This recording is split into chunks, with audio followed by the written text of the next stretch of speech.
Halo Rebahaners, dimanapun kalian berada, bagaimana kabarnya hari ini? Sudahkah Anda berhenti mengeluh? Sebuah film berjudul Ocean Eleven tahun 2001 akan menceritakan tentang sekelompok jenius berbakat yang merampok tempat penyimpanan uang di sebuah kasino. Jenis film ini sepertinya biasanya paling banyak kalian suka karena mengandalkan strategi dan permainan otak dan juga banyak plot twistnya. Nah, daripada nasi dan ayam lah jatuh di piring Anda keburu dingin, yuk langsung saja pasang handsfree, simetriskan pusat rebahan, kencangkan celana dalam, selamat menonton dan cekicrot. Berlatar di penjara New Jersey, cerita diawali dengan memperlihatkan seorang napi bernama Danny yang sedang melakukan asesmen sosial atau wawancara terakhir guna memastikan kesiapannya kembali ke masyarakat setelah beberapa tahun menjalani hukuman.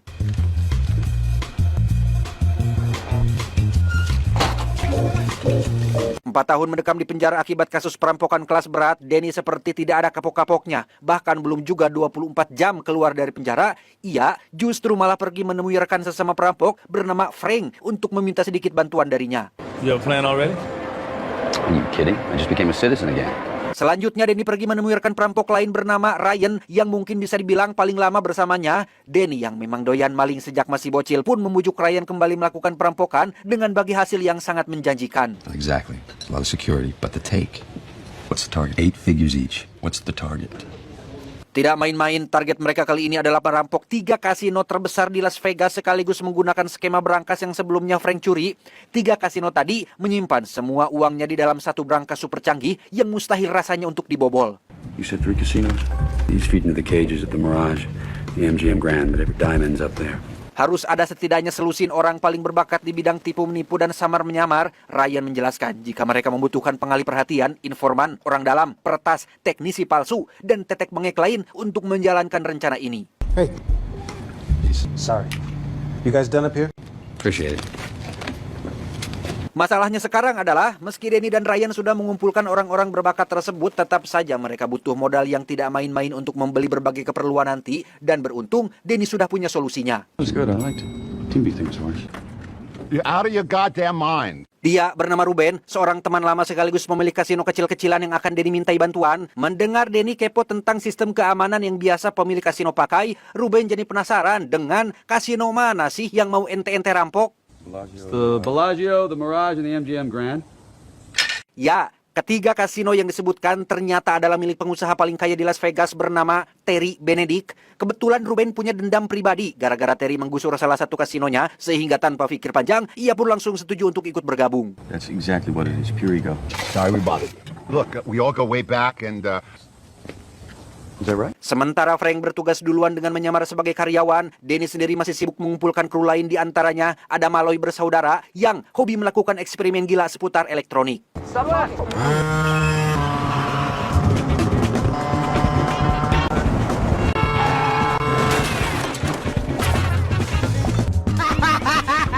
Tak hanya orang-orang yang disebutkan di atas, Danny juga merekrut seorang ahli komputer bernama Dell yang sekarang bekerja sebagai mata-mata FBI. Danny kemudian menyuruh Ryan merekrut ahli perakit bom sekaligus perampok kawakan bernama Basser yang saat ini kebetulan sedang melakukan aksinya.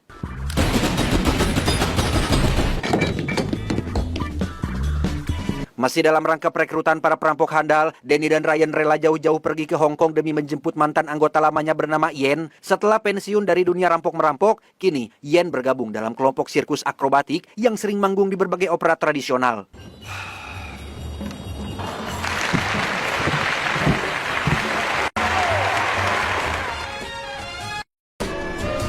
Beliau bernama Saul, seorang penipu ulung paling kakap yang doyan main segala jenis perjudian. Sebagai rekan lama, tak sulit bagi Ryan mengajak Saul kembali melakukan aksi perampokan. Apalagi setelah mengetahui keuntungan yang bisa didapat, Saul pun langsung setuju untuk join. tell me what the scam is.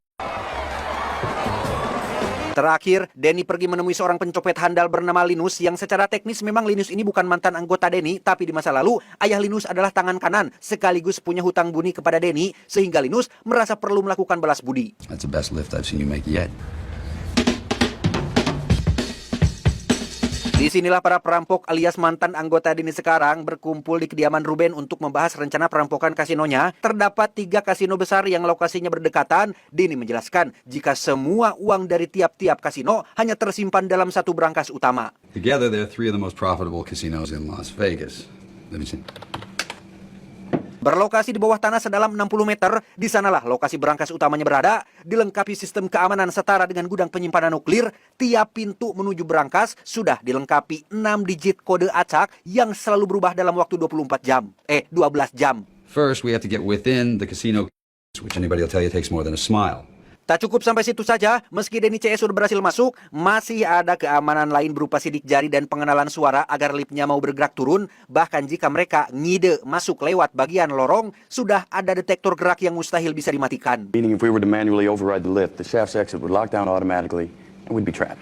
Yen pun bertanya, jika sistem keamanannya semengerikan itu, kenapa tidak menggali terowongan saja, Mas Denny? Ryan menjawab bahwa dalam radius 90 meter, Terry sudah menanam sensor canggih yang menyebar ke segala arah, sehingga jangankan manusia, tikus yang lewat pun Terry pasti mengetahuinya. There's sensors monitoring the ground 100 yards in every direction if a groundhog were to nest there.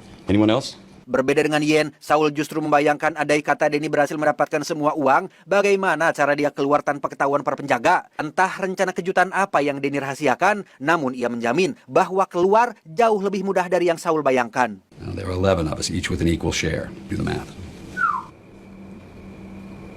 Okay. Sesuai informasi dari Frank sebelumnya tentang berapa banyak uang yang tersimpan di dalam berangkas, mereka semua benar-benar terkejut setelah mendengar totalnya mencapai 150 juta dolar atau sekitar 2,6 triliun jika dirupiahkan, dan itu adalah angka yang sangat fantastis. On a fight night, like the one 2 weeks from tonight, the night that we're going to rob it, 150 million without breaking a sweat. Sebagai langkah awal, Denny menugaskan Linus, Frank, dan Malawi bersaudara untuk mencari tahu tentang semua kebiasaan yang terjadi di setiap kasino, dimulai dari rotasi jam kerja, jalur keluar masuk troli uang, satpam, dan petugas yang punya akses keamanan, termasuk apa yang mereka kerjakan pada jam istirahat. Built as labyrinths to keep people in, it's out. He went through at 10:46. Get a watch that works. Giliran Basar, ia pergi ke jalur pembuangan air untuk memeriksa instalasi listrik yang nantinya akan dimatikan. Lanjut tahap ketiga, yaitu pengawasan. Denny ingin agar dirinya bisa memantau atau mengawasi semua aktivitas para petugas kasino dan menugaskan Del untuk pekerjaan satu itu. One of them's Loma.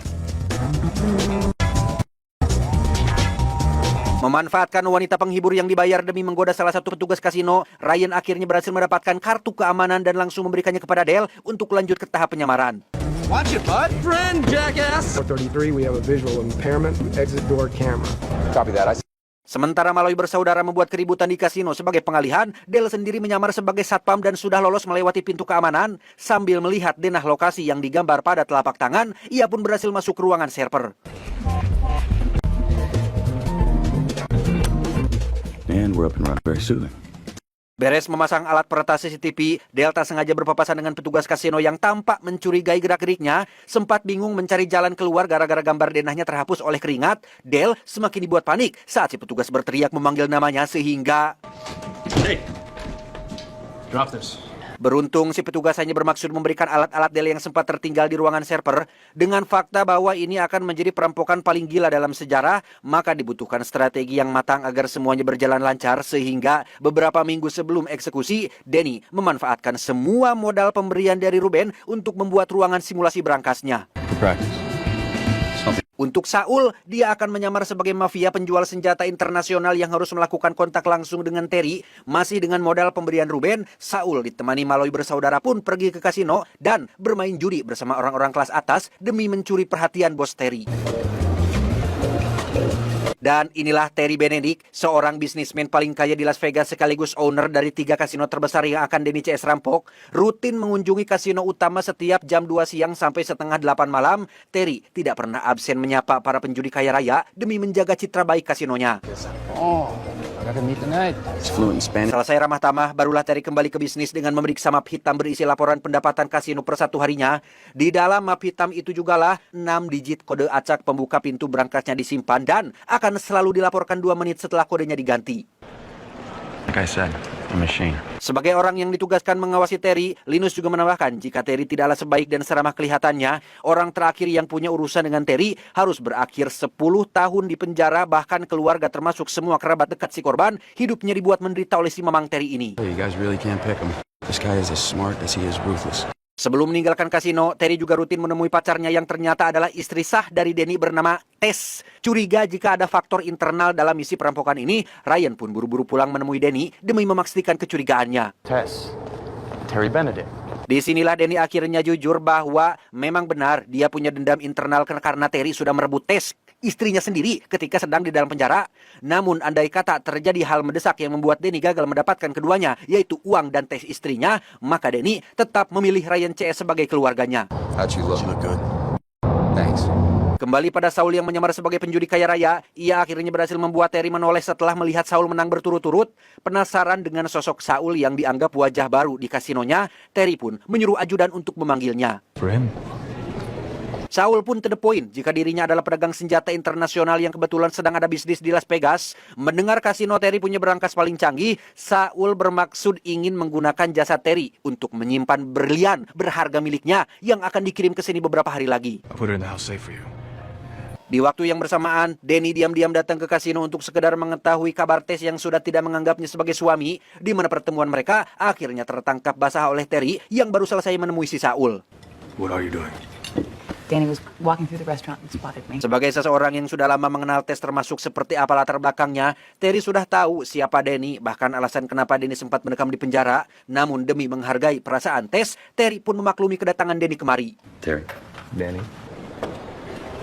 Singkat cerita, Denny CS pun sudah berkumpul di ruangan berangkas palsu atau simulasi untuk melakukan percobaan terakhir. Memanfaatkan keahlian akrobatik Yen, mereka akan memasukkannya ke dalam troli uang yang di atasnya sudah ada koper berlian milik Saul, kemudian harus keluar tanpa mengenai sensor pendeteksi gerak. Tak lama mereka kedatangan Basar, si ahli peledak yang memberitahu kabar buruk bahwa jalur instalasi listrik kasino yang akan diledakkan baru saja diperiksa oleh petugas PLN yang memang rutin seminggu sekali melakukannya pemeriksaannya, termasuk menutup celah kerusakan yang akan Basar gunakan.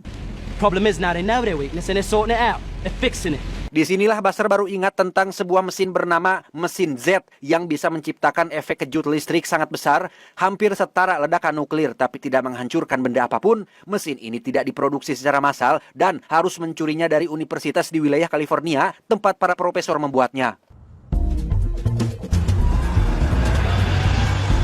Setibanya di lokasi, Denny meminta Linus berjaga di mobil sampai mereka kembali. Bukannya nurut, Linus yang gabut pun malah masuk tepat saat Denny CS membawa mesin jetnya keluar dari pintu sebelah. Sehingga alih-alih berjalan lancar, mereka justru harus menyaksikan Linus dikejar oleh para satpam.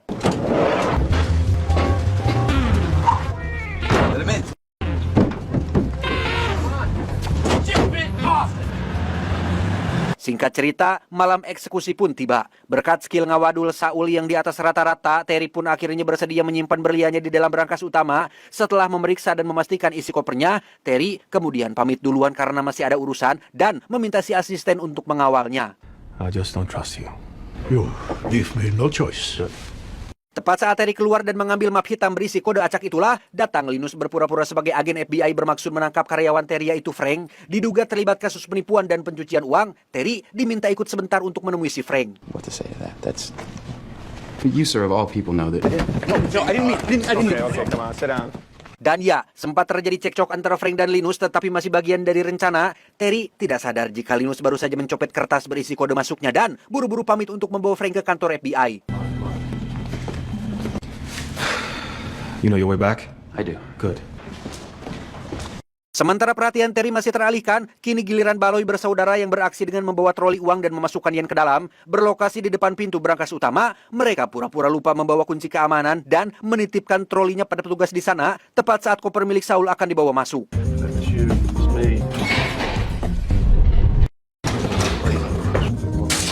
Entah apa yang ada di dalam otak si Denny, ia malah kembali menemui Tess dengan alasan ingin mengucapkan salam perpisahan tanpa sadar jika Terry sudah menugaskan semua penjaga untuk menangkap Denny apabila ketahuan datang lagi menemui Tess sehingga... Mr. Ocean. I thought he might. Mr. Benedict would like to see you. Denny pun dibawa ke gudang kosong dan diminta menunggu Terry yang katanya ingin bicara empat mata. Alih-alih datang setelah ngehulang hampir setengah jam, justru malah preman inilah yang ternyata Terry kirim untuk menghajar Denny sehingga... All right. Bruiser, not until later. Dikira serius, preman ini ternyata adalah teman Denny yang sudah lebih dulu dibayar untuk membantunya. Sementara Denny akan kabur lewat atap, si preman diminta pura-pura memukul lemari agar terdengar seolah sedang menghajar Denny untuk mengelabui para penjaga di luar. Come on, get up! Get up! Kembali pada Linus yang baru tiba di depan lift menuju brankas utamanya berada, Saul langsung pura-pura pingsan demi mengalihkan perhatian dua petugas CCTV agar Linus tidak ketahuan, sehingga ketika mereka berdua lengah, disitulah Dale mulai meretas CCTV-nya. Going to video? We have a man down and he appears to be unconscious. Setibanya Linus di dalam lift, sudah ada Denny yang menunggu di atap untuk menerobos masuk melalui lorong. Tak jauh dari lokasi kasino, Buster terlihat baru selesai mempersiapkan mesin jet pemadam listriknya dan...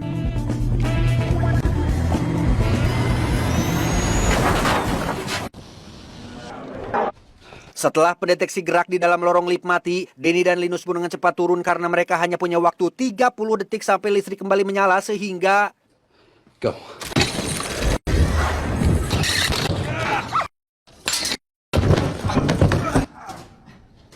Tersisa satu pintu yang dijaga ketat oleh dua petugas tinggi besar. Denny langsung melumpuhkan mereka berdua menggunakan sebuah bom asap, disusul dengan Linus yang memasukkan kode acaknya.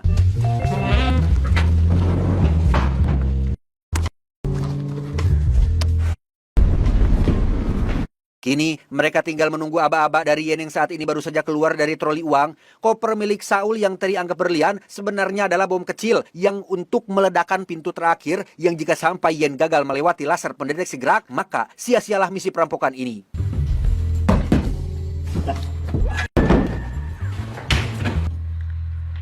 Sambil bertengger di atas pintu berlapis baja, Yen pun mulai menempelkan satu persatu peledak dengan Denny yang memegang remote pemicunya dari luar. Dirasa semua persiapan sudah selesai, Denny pun langsung meledakkan pintu bajanya.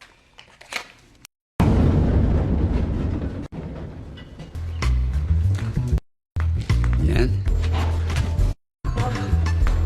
Tak lama, Tess yang sedang bersama Terry tiba-tiba mendengar dering ponsel dari saku jaketnya. Padahal jelas-jelas dia tidak memakai ponsel. Curiga ada yang tidak beres. Terry pun mengangkat panggilan tersebut yang ternyata itu adalah panggilan dari Ryan. The man who's robbing you? Entah apa rencana Ryan CS sebenarnya, ia dengan belak-belakan jujur bahwa saat ini kasino milik Terry sedang dirampok. Sempat menganggap Ryan salah sambung, Terry tampaknya harus gigit jari saat melihat ruangan berangkas dari CCTV sedang digasak oleh para perampok bertopeng.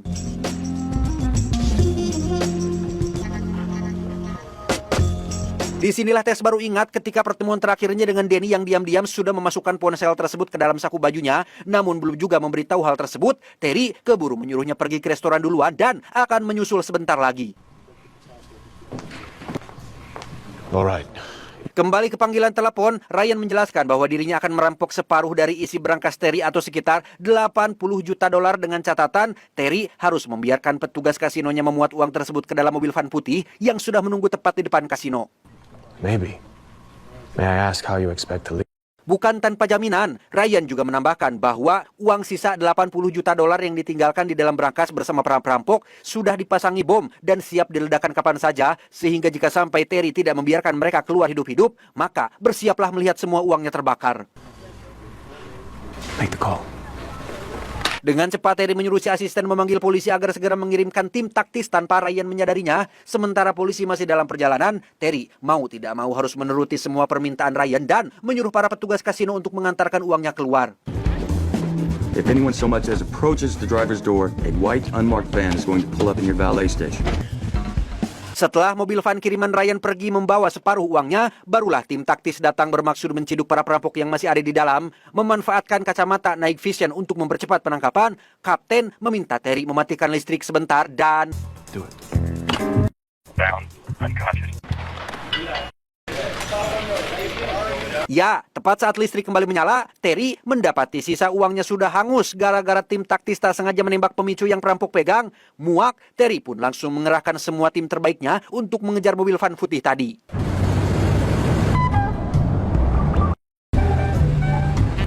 Get out of the van now!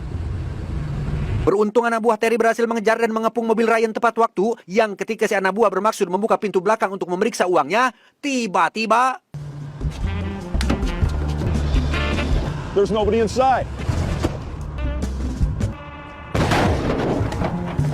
Entah kemana semua uang milik Terry, namun si anak buah hanya mendapati ratusan kertas bodong berisi gambar model dewasa di dalamnya. Begitu juga Terry yang saat ini sedang memeriksa ruang berangkas dan menemukan hal serupa. Lantas, di mana semua uang aslinya sekarang? Cue up the tape to the robbery.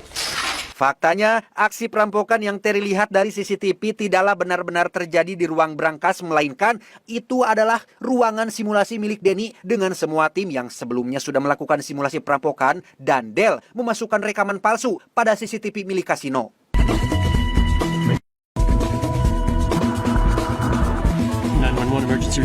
Untuk tim taktis yang Terry telepon, itu sebenarnya adalah Ryan yang menyamar setelah Del si peretas berhasil menyadap panggilannya. Teman-teman Ryan termasuk uang $180 juta sebenarnya masih utuh berada di dalam brankas tanpa Terry menyadari hal tersebut. Ketika si petugas palsu alias Ryan meminta Terry mematikan listrik, disitulah Ryan CS sebenarnya baru mengemasi semua uang, kemudian kabur menggunakan mobil petugas keamanan.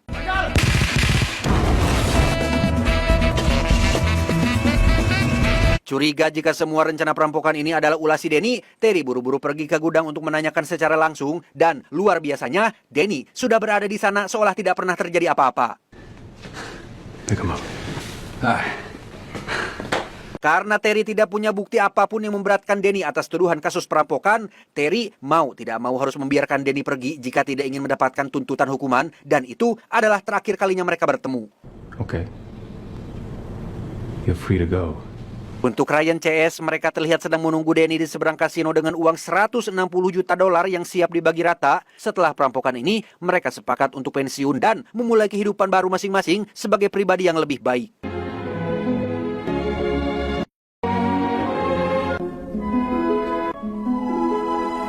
Tamat ending yang sangat membagongkan. Pesan yang bisa kita ambil dari film ini adalah memperbaiki diri adalah perjalanan, bukan perlombaan. Fokuslah pada kemajuan kecil setiap hari, kurangi mengeluh, perbanyak tindakan, dan maafkan kesalahan di masa lalu. Karena setiap langkah kecil yang Anda buat akan membawa Anda lebih dekat mencapai tujuan. Saya John, mewakili jajaran direksi yang bertugas mengucapkan terima kasih dan sampai jumpa di video selanjutnya. Adios, luak lanang bikin gacor.